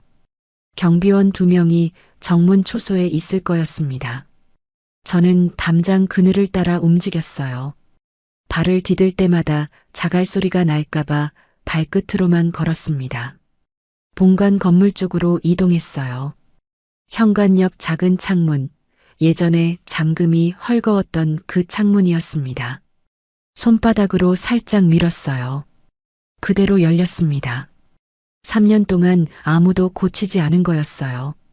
이순자는 며느리한테 이 창문으로 드나들게 하면서 정작 고칠 생각은 안 했던 거였습니다. 저는 몸을 낮추고 창문 안으로 들어갔어요. 집 안 냄새가 났습니다. 3년 동안 맡았던 그 냄새였어요. 비싼 방향제 냄새, 광을 낸 마룻바닥 냄새. 발소리를 죽이며 계단 쪽으로 이동했습니다. 어둠 속에서도 어디에 뭐가 있는지 알았어요. 3년 동안 이 집 구석구석을 닦고 쓸었으니까요. 계단 3번째 칸이 소리가 난다는 걸 알았습니다. 2번째에서 4번째로 바로 건너뛰었어요. 이순자가 새벽에 물 마시러 내려오다 삐걱 소리에 놀란 적이 있었는데 그때 제가 고쳐드리겠다고 했더니 네가 뭘 안다며 핀잔을 줬었죠. 그 삐걱거리는 계단이 오늘은 저를 지켜줬습니다. 2층 복도로 올라섰어요. 복도 끝 오른쪽 3번째 문. 서재였습니다. 손잡이를 잡았어요. 잠겨 있었습니다. 김동민 아저씨가 준 작은 도구를 꺼냈어요. 자물쇠 틈에 넣고 돌렸습니다. 한 번에 열리지 않았어요. 2번째 시도였습니다. 복도 저쪽에서 소리가 났어요. 멈췄습니다. 숨을 참았어요. 발소리가 아니었습니다. 에어컨 실외기 소리였어요. 다시 도구를 돌렸습니다. 딸깍 열렸어요. 문을 밀었습니다. 삐걱거리지 않았어요. 저는 서재 안으로 들어갔습니다. 서재는 넓었어요. 벽면 가득 책장이 있었고 가운데 육중한 나무 책상이 놓여 있었습니다. 시아버지 최태준이 이 방에서 30년 동안 온갖 결정을 내렸을 거였어요. 사람을 해치는 모의를 한 것도 아마 이 방에서 내렸을 겁니다. 손전등을 켰어요. 빛이 서재 안을 훑었습니다. 책장 3번째 칸, 법전 뒤쪽에 손을 넣었어요. 아무것도 없었습니다. 4번째 칸도 더듬었어요. 역시 없었습니다. 시계를 봤어요. 11시 10분이었습니다. 20분이 지났어요. 이마에 땀이 맺혔습니다. 책상 서랍을 당겼어요. 잠겨 있었습니다. 도구를 다시 꺼냈어요. 손끝이 미세하게 떨렸습니다. 서랍을 열었어요. 서류 봉투가 있었습니다. 두꺼웠어요. 손전등으로 비쳤습니다. 첫 장을 펼쳤어요. 숫자들이 빼곡했습니다. 날짜, 금액, 코드 번호들. 김동민 아저씨가 미리 알려준 코드 번호가 보였어요. 그 번호 옆에 최태준 서명이 있었습니다. 손전등 불빛 아래서 그 서명을 봤어요. 국회의원 배지를 달고 권력에 심취해서 청렴한 척 웃으며 사진을 찍던 그 남자의 서명이었습니다. 봉투를 접어 상의 안쪽에 넣었어요. 서랍을 다시 닫았습니다. 나오는 길에 복도를 지나며 진규 침실 문 앞에 잠깐 멈췄어요. 문틈 아래쪽에 손가락만 한 장치를 밀어 넣었습니다. 김동민 아저씨가 챙겨준 도청 장치 2번째 것이었어요. 진규 침실에서 오가는 말들을 담아낼 거였습니다. 저는 다시 움직였어요. 계단을 내려갔습니다. 두 번째에서 네 번째로 건너뛰며 창문으로 빠져나왔어요. 담장 그늘을 따라 쪽문으로 향했습니다. 쪽문을 열고 골목으로 나왔어요. 차 쪽으로 걸었습니다. 차 문을 열고 올라탔어요. 시동을 걸었습니다. 상의 안쪽에서 서류 봉투의 감촉이 느껴졌어요. 거기 있었습니다. 그대로 있었어요. 김동민 아저씨 말씀하신 것들 제가 전부 확보했습니다. 잘했어, 은정아. 지금 바로 나와. 핸들을 잡고 출발했습니다. 백미러로 저택 불빛이 보였어요. 환하게 빛나고 있었습니다. 저 안에 있는 사람들은 아무것도 몰랐어요. 그날 밤 누군가 그 서재를 다녀갔다는 것도 30년 동안 숨겨온 장부가 사라졌다는 것도 백미러 속 불빛이 점점 작아졌습니다. 그 시각 저택 2층 침실에서는 남편 최진규가 최미진과 마주 앉아 있었습니다. 최미진이 노트북 화면을 들여다보며 손가락으로 화면을 짚었어요. 이평수면 되겠다. 어차피 오빠 아버님 장관 되시면 우린 대박이겠지? 남편 진규가 침대에 등을 기대며 웃었습니다. 그 웃음이 천장을 향했어요. 당연하지. 이제 거지 같은 여편네는 쫓아냈으니 귀찮게 안 할 거고 우린 이제 장관 아버지 밑에서 떵떵거리면서 살 수 있지. 아무도 우릴 건드리지 못할 거야. 경찰도 검찰도 심지어 판사도 전부 다 우리 편이야. 저는 그 대화를 이어폰으로 듣고 있었습니다. 조금 전 복도에서 심어두고 온 도청 장치가 제 역할을 하고 있었어요. 진규가 웃는 소리가 이어폰 안에서 울렸습니다. 3년 동안 같이 산 남자였어요. 밥을 차려줬고 빨래를 개줬고 아파도 내색 못하고 곁에 있었던 3년이었습니다. 그 3년이 저 남자한테는 짐짝이었던 거예요. 핸들을 쥔 손마디가 하얗게 됐습니다. 그 웃음소리를 녹음기가 받아 담고 있었어요. 한마디도 빠짐없이. 도청하는 것은 불법이란 것을 알았지만 거대한 공룡 같은 악당들을 상대하려면 권력형 비리의 증거를 확인하기 위해서는 어쩔 수 없는 선택이었습니다. 시골집으로 돌아온 건 자정이 넘어서였습니다. 지하 창고로 내려갔어요. 서류 봉투를 책상 위에 내려놓았습니다. 김동민 아저씨가 봉투를 펼쳤어요. 장부를 훑어보던 아저씨 손가락이 한 곳에서 멈췄습니다. 은정아, 여기 봐. 30년 전 날짜야. 코드 번호 옆에 최태준 서명이 있어. 이 코드가 뭘 가리키는지는 내가 법정에서 직접 증언할 수 있어. 재원이 작전명이었거든. 저는 그 줄을 봤습니다. 코드 번호와 최태준 서명. 숫자 몇 개였는데 그 안에 제 친아버지가 있었어요. 사람 목숨이 코드 번호로 적혀 있었습니다. 시야가 좁아지는 느낌이었어요. 그런데 손은 흔들리지 않았습니다. 저는 그 페이지를 손가락으로 짚었어요. 아저씨, 이걸로 완전히 해결할 수 있을까요? 김동민 아저씨가 고개를 끄덕였어요. 눈가가 붉었습니다. 재원이가 30년 동안 기다린 거야. 이 순간을. 그때 최태준이 가진 약점들을 전부 공개하려고 했던 그 자료들, 이제 우리 손 안에 전부 들어와서. 저는 그 말을 듣고 눈을 한번 감았다 떴습니다. 2살 때 돌아가신 친아버지 얼굴을 몰랐어요. 목소리도 몰랐습니다. 그런데 이 장부 한 장이 그분의 억울함을 30년 만에 증명하고 있었어요. 저는 그 장부를 덮었습니다. 김동민 아저씨를 봤어요. 다음은 차례는 어떻게 해야 할까요? 아저씨? 김동민 아저씨가 노트북을 열었어요. 화면에 서류 하나가 떴습니다. 금융 추적 자료였어요. 이순자 명의 계좌들이 줄줄이 나열되어 있었습니다. 이순자 계좌가 지금 움직이고 있어. 비자금 마지막 세탁 단계야. 이걸 금융감독원에 넘기면 청문회 전에 계좌를 전부 묶을 수 있어. 2조 원이라는 돈줄을 우리가 막아버리면 그놈들 손발을 우리가 전부 묶어버릴 수 있어. 우린 최대한 빨리 움직여야 해. 은정아, 시간이 없어. 저는 화면을 바라봤습니다. 이순자 이름이 화면 가득 펼쳐져 있었어요.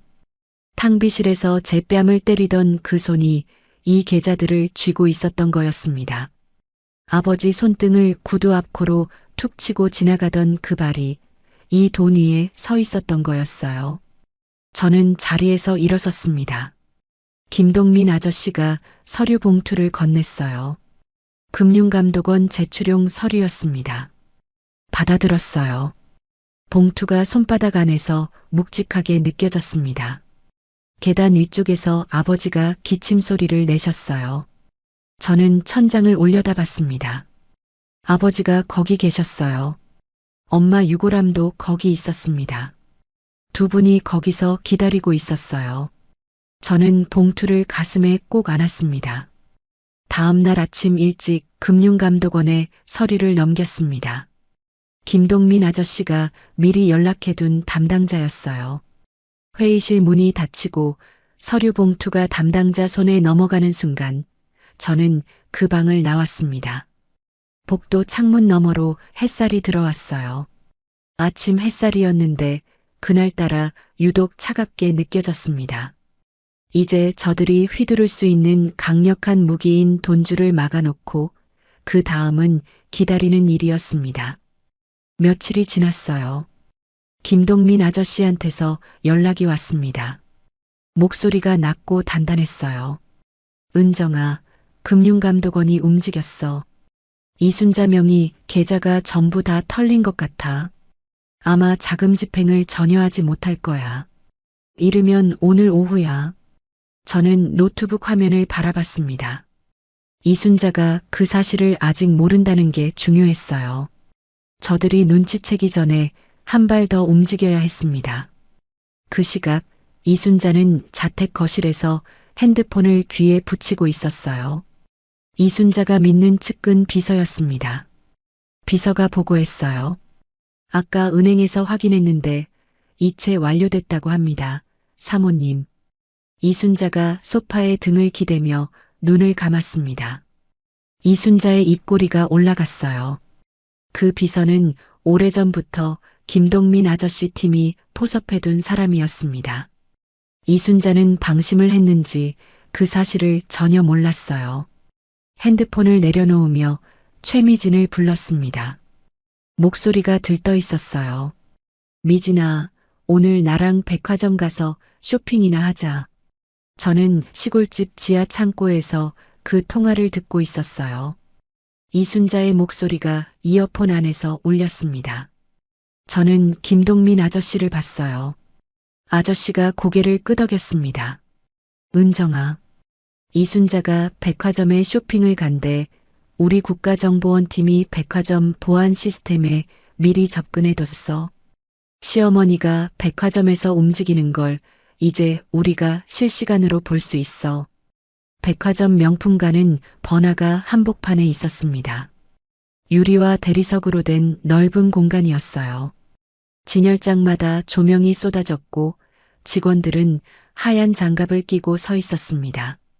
그 시각 이순자가 최미진을 데리고 그 명품관 안으로 들어왔어요.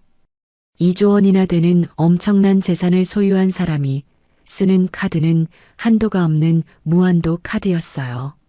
백화점에서 아무리 비싼 물건도 일시불로 살 수 있는 엄청난 카드였고 그 카드는 블랙카드로 불리웠습니다.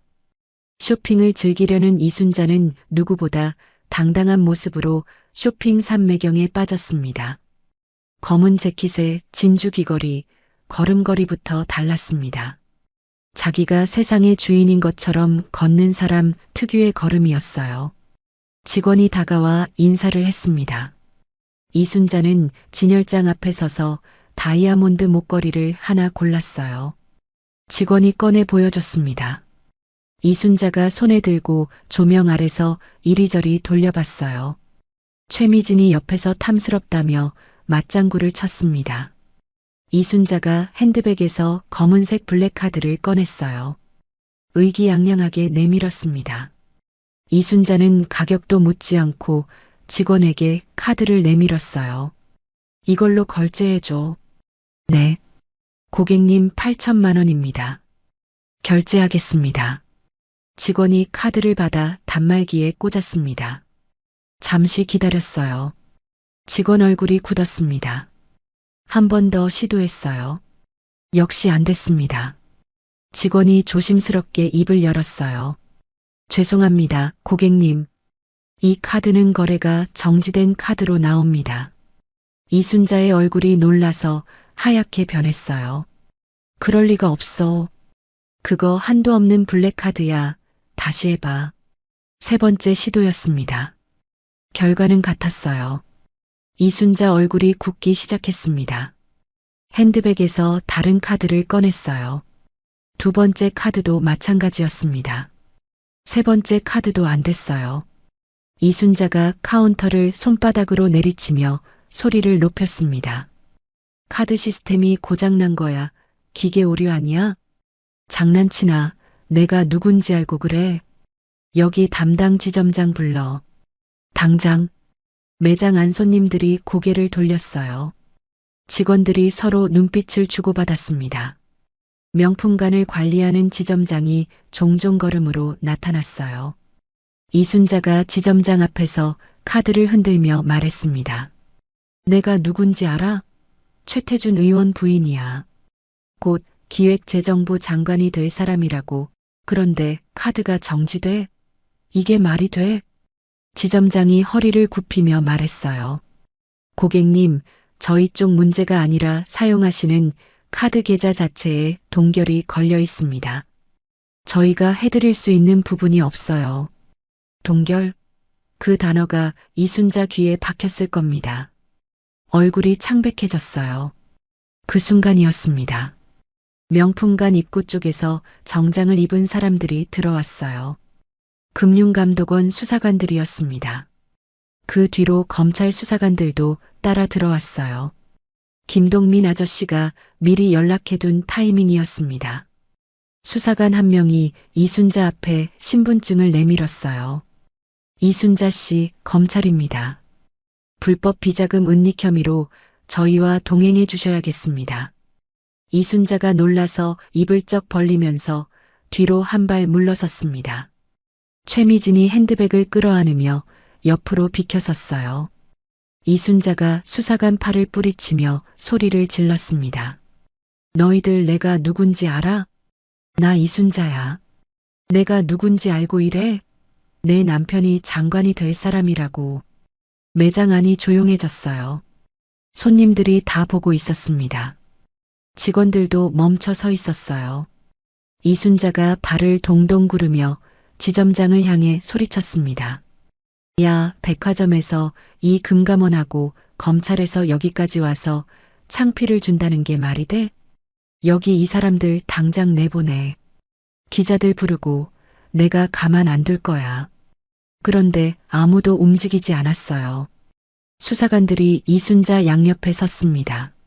명품 쇼핑을 하려다가 체포된 이순자가 바닥에 핸드백을 내던지며 악을 썼어요. 그러다 무릎이 꺾이며 주저앉았습니다. 매장 바닥에 주저앉은 이순자가 은행 직원 바짓가랑이를 잡고 울부짖었어요. 그 광경을 손님들이 핸드폰으로 찍기 시작했습니다. 저는 시골집 지하 창고에서 노트북 화면으로 그 장면을 보고 있었어요. 국가정보원에서 백화점 보안 CCTV에 접근할 수 있는 권한을 부여받아서 볼 수 있었습니다.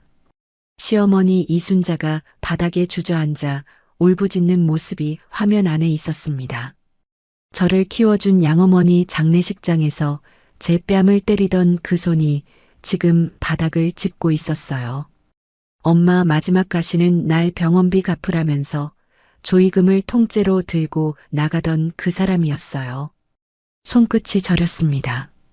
뜨거운 것이 목 안쪽에서 올라오려 했어요. 꾹 눌렀습니다. 울지 않았어요. 그냥 봤습니다.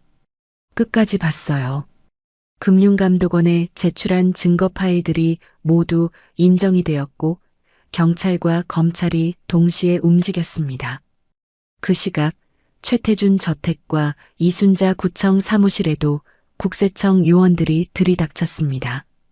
이순자가 차명으로 관리하던 상가 건물들과 토지 문서 위로 국가 압류 문구가 박힌 붉은 딱지들이 붙기 시작했어요.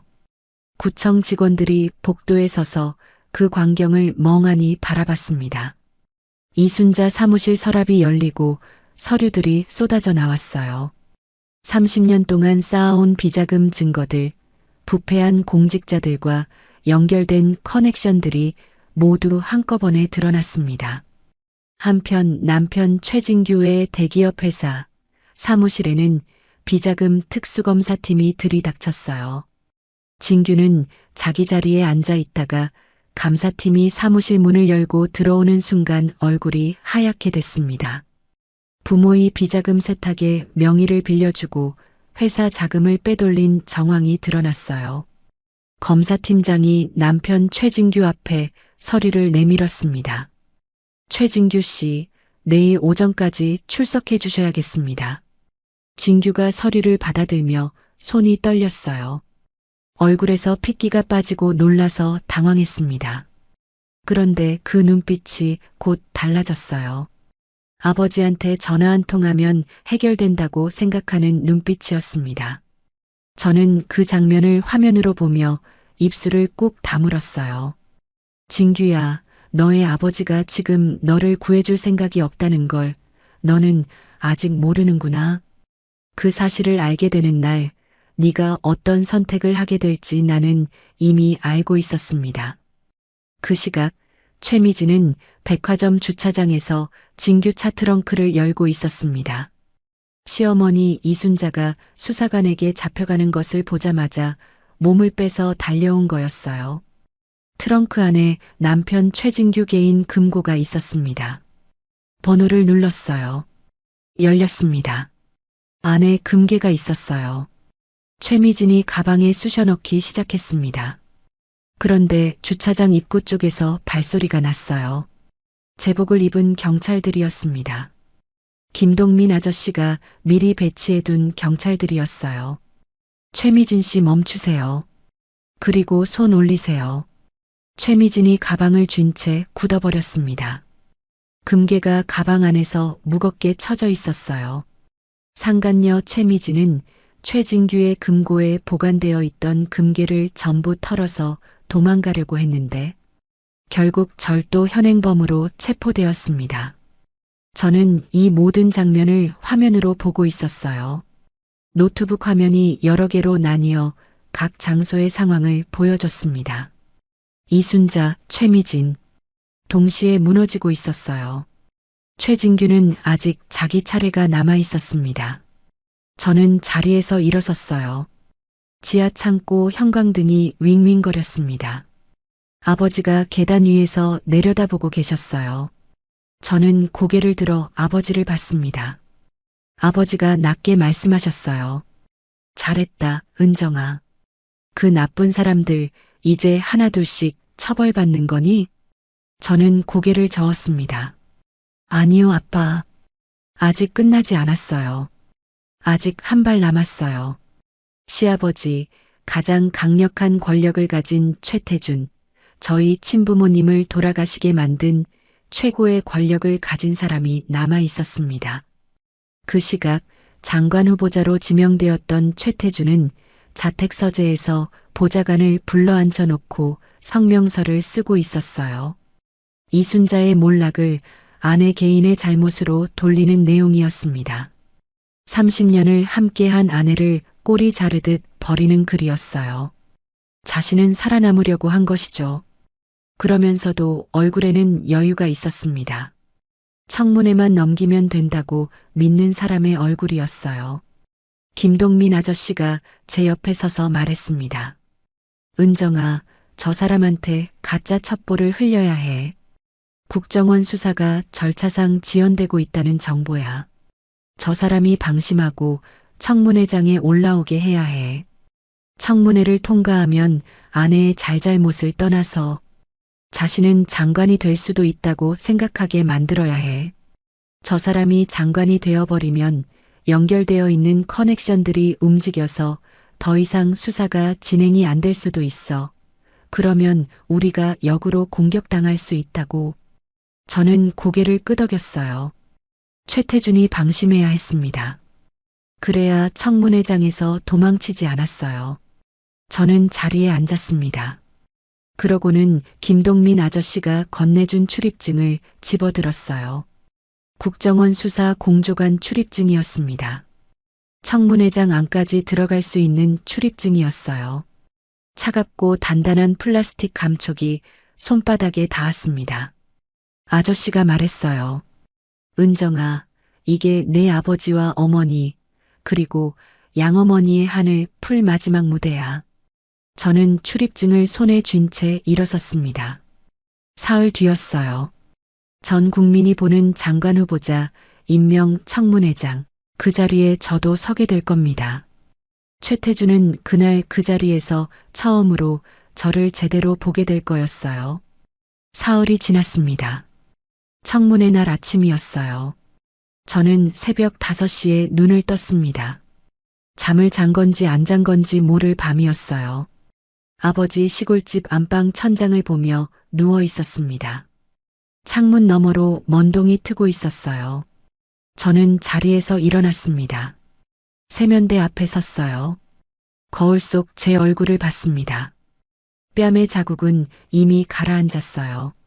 그런데 눈빛이 달랐습니다. 며칠 전 장례식장에서 이혼 서류를 발 앞에 봤던 그 눈이 아니었어요. 저는 거울 속 제 눈을 오래 바라봤습니다. 오늘 이 눈으로 최태준을 보게 될 거였어요. 아버지가 부엌에서 일어나 계셨습니다. 미음을 끓이셨어요. 아무것도 못 넘길 것 같다고 했는데 아버지가 그릇을 내밀며 말씀하셨습니다. 은정아, 나쁜 놈들이랑 싸우려면 조금이라도 먹어라.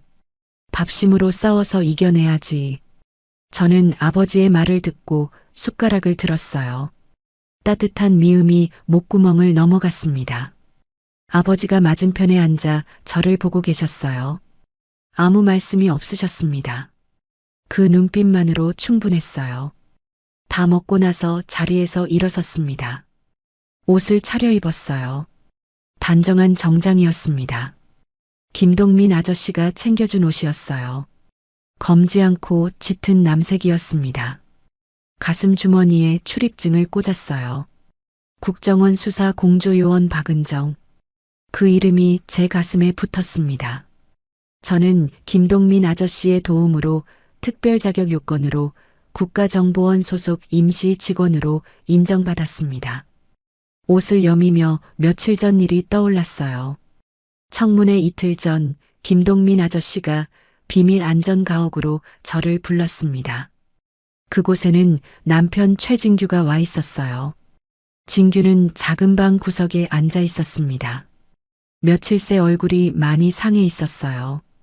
김동민 아저씨가 노트북을 켰습니다. 최태준이 보좌관에게 지시하는 녹취록이었어요. 진규를 주범으로 만들 방법을 논의하는 내용이었습니다. 자신의 아버지가 모든 죄를 아들인 자신에게 덮어 씌우려는 것으로 보였어요. 최태준은 모든 잘못을 가족들에게 넘기고 난 뒤에 장관이 되고 나면 모든 것을 바로잡을 수 있다는 생각이었던 거예요. 그 아버지의 말을 듣고 놀란 남편 최진규가 그 녹취록을 듣는 내내 손을 떨었어요. 다 듣고 나서 고개를 들어 저를 봤습니다. 얼굴이 창백했어요. 은정아, 나 이제 어떻게 되는 거야? 저는 진규를 바라봤습니다. 3년 동안 저를 식모 취급했던 남자였어요. 장례식장 복도에서 상간녀와 웃으며 통화하던 남자였습니다. 제가 국가정보원 직원과 공조해서 수사를 하는 모습에 상당히 놀란 눈치였고 김동민 아저씨가 말을 해줘서였는지 제 친아버지를 죽음으로 몰게 한 것이 자신의 아버지인 최태준이라는 것을 알게 되었습니다. 저는 차갑게 말했어요. 별장에 있는 너희 아버지, 지하 금고 위치랑 암호 알려주면 최악은 명하게 해줄 수 있는데 어때? 진규가 입술을 깨물었습니다. 한참 있다가 입을 열었어요. 그는 자신을 처절하게 내친 아버지에게 복수하려는 듯 지방에 있는 최태준의 별장 주소와 금고 암호를 말했습니다. 저는 손이 떨렸어요. 저는 그 자리에서 김동민 아저씨에게 연락했습니다. 국가정보원 기동팀이 즉각 움직였어요. 별장 지하 금고 안에서 나온 것이 최태준의 죄를 입증할 수 있는 정관계 유착 최종 로비 명단이었습니다. 대한민국 정재계 곳곳에 뻗어 있는 이름들이었어요. 그 명단이 김동민 아저씨 손에 들어온 건 청문회 전날 밤이었습니다. 그리고 청문회 전날 오후 또 하나의 결정적인 일이 있었어요. 김동민 아저씨 팀이 30년 전 사고를 낸 운전기사를 해외 은신처에서 체포해 온 겁니다. 오랫동안 추적해온 사람이었어요. 이 사람이 있어야지만 최태준을 완전히 무너뜨릴 수 있었거든요. 국정원 사무실 작은 방에서 그 남자를 마주했습니다. 60이 넘은 남자였어요. 머리가 희끗희끗했고 눈빛이 불안했습니다. 저는 그 남자 앞에 앉았어요. 친아버지 박재원 사진을 내밀었습니다. 남자의 손이 떨렸어요. 저는 말했습니다. 이분 기억하세요? 남자가 고개를 숙였어요. 한참 동안 고개를 들지 못했습니다. 그러다 목소리가 나왔어요. 낮고 떨리는 목소리였습니다. 최태준 의원이 직접 지시했습니다. 저는 최태준이 시키는 대로 그냥 운전만 했어요. 평생 죄책감 때문에 마음에 걸렸습니다. 그런데 이제는 저도 모든 걸 밝히고 편하게 잠들고 싶어요. 사람을 다치게 해서 죽게 해놓고 두 다리 뻗고 도저히 잠을 잘 수 없었습니다. 그 말이 녹음됐어요. 법정에서 쓸 수 있는 공식 증언이었습니다. 저는 자리에서 일어섰어요. 남자를 한 번 더 봤습니다. 이 남자도 피해자였어요. 최태준이라는 사람이 만들어낸 피해자 중 한 명이었습니다. 저는 아무 말 없이 방을 나왔어요. 복도에 나오자 다리가 후들거렸습니다. 벽에 손을 짚었어요. 친아버지가 그날 어떻게 돌아가셨는지 이제 완전히 알았습니다. 눈을 감았어요. 딱 한 번만 감았다 떴습니다. 청문회장은 국회 본관 안에 있었어요. 저는 김동민 아저씨 차를 타고 국회 앞에 내렸습니다. 정문 앞에 방송국 차량들이 줄지어 서 있었어요. 기자들이 카메라를 들고 입구 주변을 서성였습니다. 전 국민의 눈과 귀가 오늘 이 자리에 쏠려 있었어요. 저는 출입증을 목에 걸고 정문을 통과했습니다. 경비원이 출입증을 확인하고 문을 열어줬어요. 청문회장 안으로 들어갔습니다. 청문회장은 넓고 높은 천장의 공간이었어요. 방청석이 가득 찼고 중계 카메라가 여러 대 자리를 잡고 있었습니다. 정면에는 위원들이 앉는 높은 단상이 있었어요. 그 아래 증인석이 있었습니다. 저는 방청석 맨 앞줄 한쪽에 자리를 잡았어요.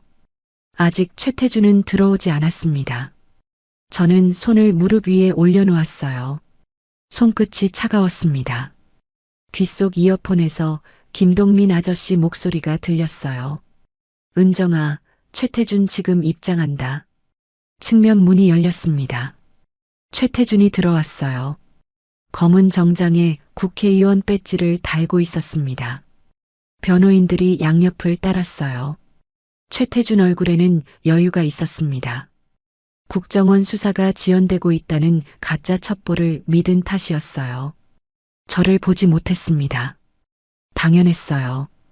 이 자리에 전 며느리가 수사 공조관 출입증을 달고 앉아 있을 거라고는 꿈에도 생각 못했을 테니까요.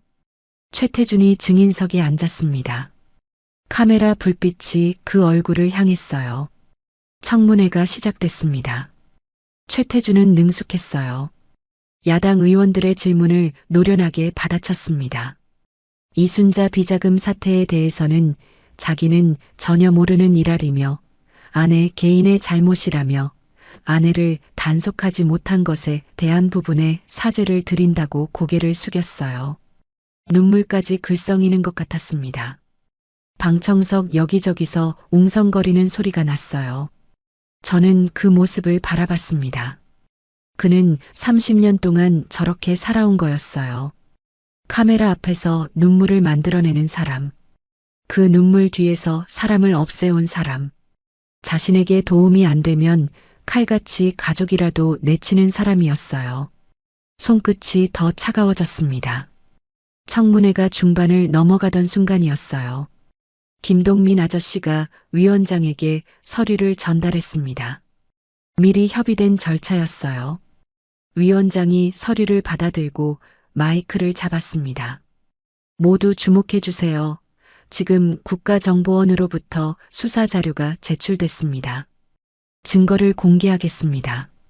청문회장 안이 술렁였어요. 기자들이 카메라를 돌렸습니다. 대형 스크린에 화면이 켜졌어요. 최태준의 목소리가 흘러나왔습니다. 30년 전 녹음이었어요. 국정원 직원이야 박재원을 처리해. 그놈만 없애면 우리 증거들은 전부 사라지는 거야. 그 한 문장이 청문회장 안에 울렸습니다. 방청석이 술렁였어요. 기자들이 카메라를 들어 올렸습니다. 스크린에는 비자금 장부 화면이 이어서 떴어요. 날짜, 금액, 코드 번호, 최태준 서명. 30년치였습니다. 그리고 제 친아버지를 처리하라는 운전기사의 공식 증언 녹취록도 화면에 올라왔어요. 최태준 의원이 저희 아버지를 처리하라고 직접 지시했습니다. 그 목소리가 청문회장 안에 울렸습니다. 충격적인 범죄의 증거가 공개되는 순간 최태준이 증인석에서 벌떡 일어섰어요. 변호인이 팔을 잡았습니다. 최태준이 소리쳤어요. 이건 말도 안 돼. 저건 내 목소리가 아니야. 저건 증거가 될 수 없어. 조작이야. 전부 조작된 증거야. 그런데 아무도 그 말을 듣지 않았습니다. 위원장이 마이크를 잡았어요. 최태준 장관 후보자, 자리에 앉으십시오. 최태준이 주저앉았습니다. 얼굴이 허옇게 됐어요. 입술이 떨렸습니다. 카메라가 그 얼굴을 클로즈업했어요. 전국에서 그 얼굴을 보고 있었습니다. 저는 방청석 맨 앞줄에서 그 얼굴을 봤어요. 최태준의 눈이 방청석을 훑다가 저한테서 멈췄습니다. 그 눈이 흔들렸어요. 저는 눈을 피하지 않았습니다. 똑바로 봤어요. 어떤 말도 필요 없었습니다. 그 눈빛 하나로 충분했어요. 대통령 긴급 브리핑이 열린 건 청문회가 끝나고 2시간 뒤였어요. 최태준의 장관 후보 지명이 즉각 철회됐습니다. 특별재판팀 구성 지시가 내려졌어요. 포털 사이트에는 속보가 쏟아졌습니다. 최태준 의원, 정관계 유착비리 밝혀지다. 30년에 걸친 2조 원의 비자금, 국가정보원 직원을 죽이려고 한 무자비한 범죄자. 그 단어들이 화면을 가득 채웠어요. 청문회장 뒷복도였습니다. 이순자가 비서들을 따돌리고 비상구 쪽으로 달려가고 있었어요. 검은 재킷 자락이 흔들렸습니다. 비상구 문을 밀었어요. 그런데 문 밖에 국정원 수사관들이 서 있었습니다. 이순자가 멈췄어요. 수사관이 수갑을 꺼냈습니다. 이순자가 뒤를 돌아봤어요. 저와 마주친 이순자는 엄청나게 놀란 눈치였습니다. 저는 복도 한가운데 서서 이순자를 바라봤어요. 이순자 눈과 제 눈이 마주쳤습니다. 저는 이순자 앞으로 걸어갔어요. 멈추지 않았습니다. 이순자 바로 앞에 섰어요. 기억하세요, 어머니? 엄마 마지막 가시는 날 장례식장에서 저한테 하셨던 말씀. 이순자가 비통한 얼굴로 입술을 떨었습니다. 저는 계속 말했어요. 파출부 딸내미라고 하셨죠? 근본 없는 고아라고도 하셨어요? 그 말 한마디 한마디 다 기억합니다. 어머니도 시아버지가 저희 친부모님을 죽이라고 지시한 걸 아셨어요? 저는 그게 궁금했는데 그걸 내가 어떻게 알아? 난 돈 관리만 했을 뿐이야. 그렇군요. 이제 시아버지의 범죄가 모두 드러났고 당신도 비자금 은닉혐으로 처벌받을 텐데 기분이 어떠세요? 이순자가 소리를 질렀습니다. 목소리가 복도에 울렸어요. 나 이순자야. 나 이 나라에서 내 돈 안 받은 사람 없어. 법원에서 무죄 받고 복수할 거니까 마음 단단히 먹고 기다려. 판사들 전부 우리 편이야, 알아? 저는 마지막 발악을 하는 이순자를 보며 안타까웠습니다. 복도에 기자들이 몰려들었습니다. 카메라 불빛이 쏟아졌어요. 검찰 수사관이 이순자 손목에 수갑을 채웠습니다. 철컥 소리가 났어요. 이순자가 발버둥을 치며 소리쳤습니다. 그 모습이 카메라에 담겼어요. 저는 그 자리에 서서 이순자가 호송차에 실리는 것을 끝까지 봤습니다. 호송차 문이 닫혔어요. 복도가 조용해졌습니다. 저는 숨을 내쉬었어요. 길게 오래 가슴 안쪽에서 뭔가가 풀리는 느낌이었습니다. 하나씩 풀리는 느낌이었어요. 김동민 아저씨가 제 옆에 다가왔습니다. 아무 말이 없었어요. 그냥 제 옆에 서 있었습니다. 그것으로 충분했어요.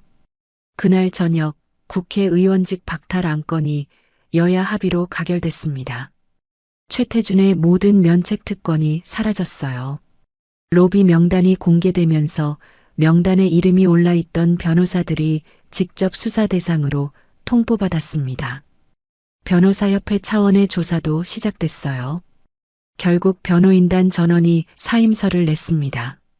며칠 뒤 법정이 열렸을 때 최태준 옆에는 단 한 명의 변호사도 없었어요.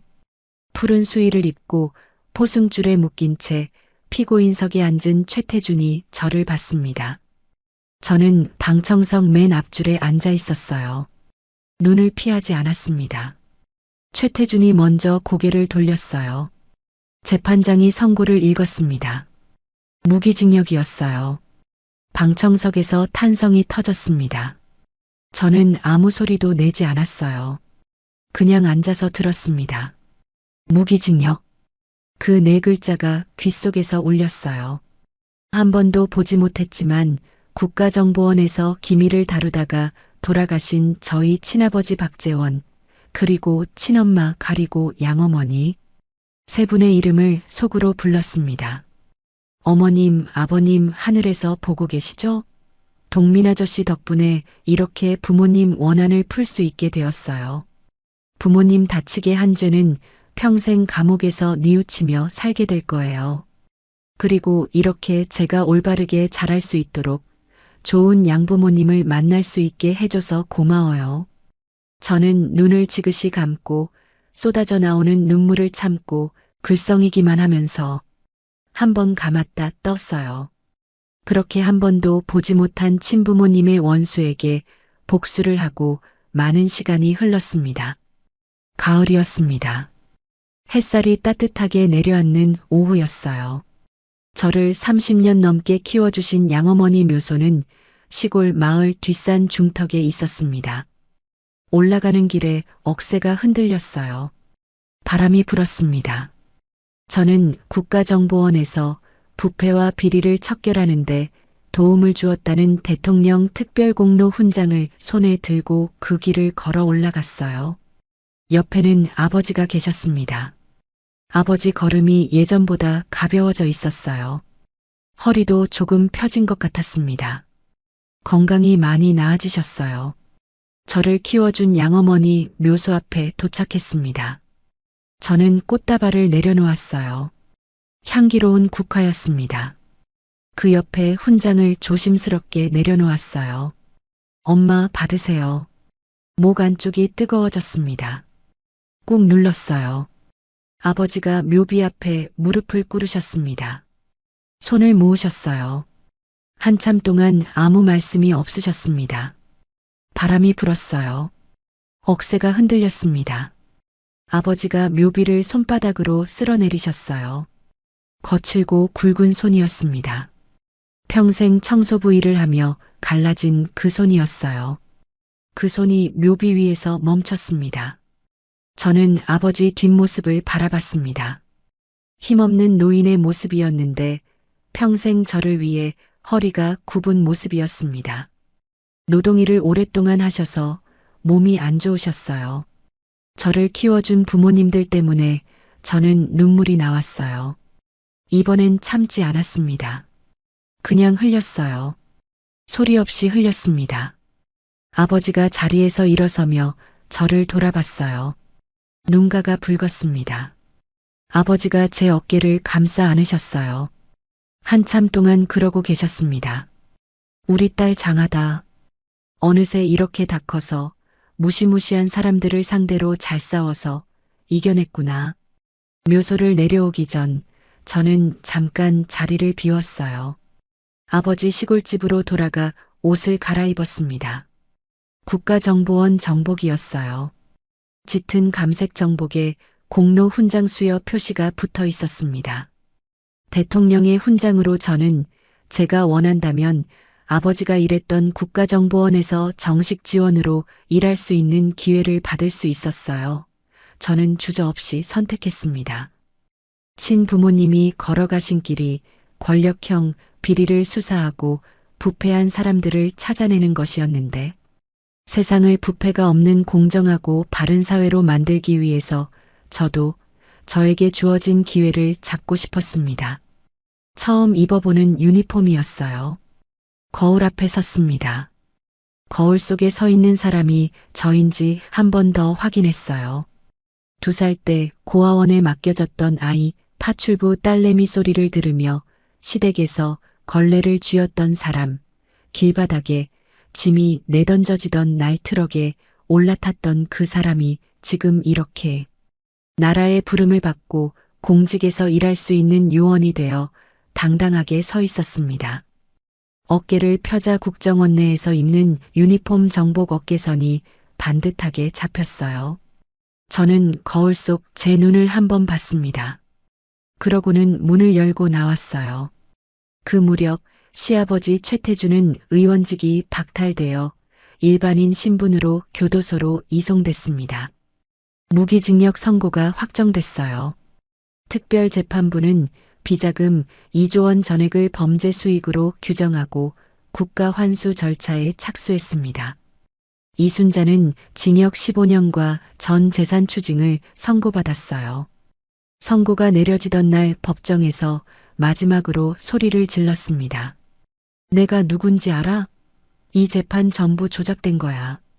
그녀의 부르짖음에 신경 쓰는 사람은 아무도 없었습니다. 이순자의 부동산 상가 건물들은 경매 공고문이 벽마다 덕지덕지 붙어 있었습니다. 30년 동안 차명으로 관리해온 건물이었어요. 그녀가 가진 모든 재산은 압류되어 경매 처리되었습니다. 15년 뒤에 감옥에서 나와도 재산 한 푼 없는 빈털터리가 되어 있겠지요. 남편 최진규는 마지막 남아있는 재산이라고 생각했던 자신의 강남 아파트를 찾아갔어요. 만약을 대비해서 다양한 재산들을 친척들 명의로 돌려놨었고 가장 비싼 부동산인 50억짜리 강남 아파트는 시아버지의 형이었던 큰아버지 최태민 명의로 빼돌려뒀던 그 아파트였습니다. 그런데 시아버지 최태준이 구속되자마자 그의 형 최태민은 그 아파트를 45억에 시세보다 5억 싸게 급매로 처분하고 연락을 끊은 채 해외로 도피해버렸어요. 남편 최진규가 그 아파트가 아직 자신의 것이라고 생각했는지 현관 앞에서 비밀번호를 눌렀습니다. 문이 열리지 않았어요. 새로 이사온 집주인이 문을 열었습니다. 남편 진규가 어이없는 표정으로 멍하니 서 있었어요. 집주인이 물었어요. 혹시 누구세요? 저 이 집 주인인데요. 진규가 대답했어요. 집주인이 다시 대답했습니다.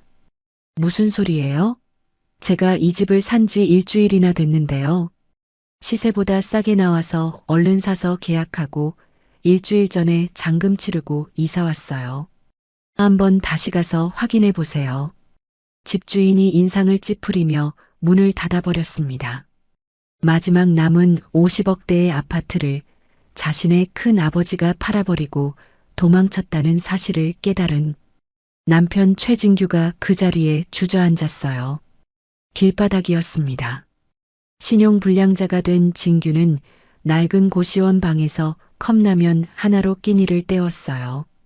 새벽 인력시장 앞에 서서 찬바람을 맞는 날들이었습니다. 어느 날 고시원 방 작은 TV에서 뉴스가 나왔어요. 국가정보원으로 특별 채용된 제가 공로 훈장을 받는 장면이었습니다. 진규가 그 화면을 봤어요. 화면 속에서 저는 당당하게 서 있었습니다. 진규가 고시원 방 좁은 바닥에 머리를 박으며 절규했어요.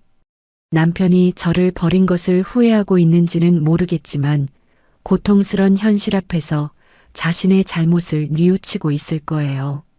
아무도 진규의 고통스런 신음소리를 듣는 사람은 없었습니다.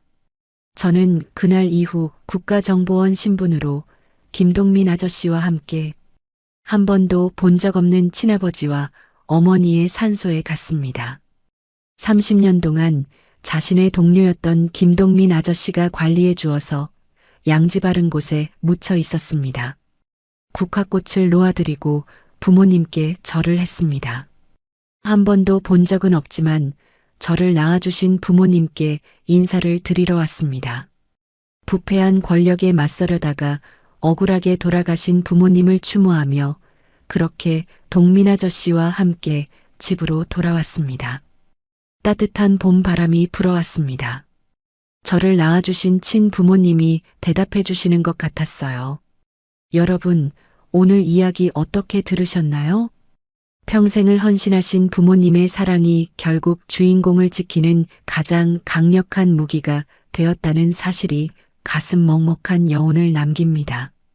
악한 권력은 잠시 승리하는 듯 보이지만 진실과 정의는 반드시 제자리를 찾아온다는 것을 우리는 다시 한번 확인했습니다. 억울한 눈물을 닦아내고 당당히 자신의 길을 개척한 은정 씨처럼 여러분의 삶에도 언제나 정의로운 승리와 따뜻한 보상이 함께하기를 진심으로 응원합니다. 오늘의 이야기가 여러분의 마음에 작은 위로가 되었다면 구독과 좋아요를 눌러주세요. 그리고 지금 어디에서 듣고 계신지 댓글로 알려주시면 그곳으로 행운의 기운을 가득 담아 보내드리겠습니다. 늘 건강하시기를 기원드리며 오늘도 따뜻하고 행복한 하루 보내시기 바랍니다. 감사합니다.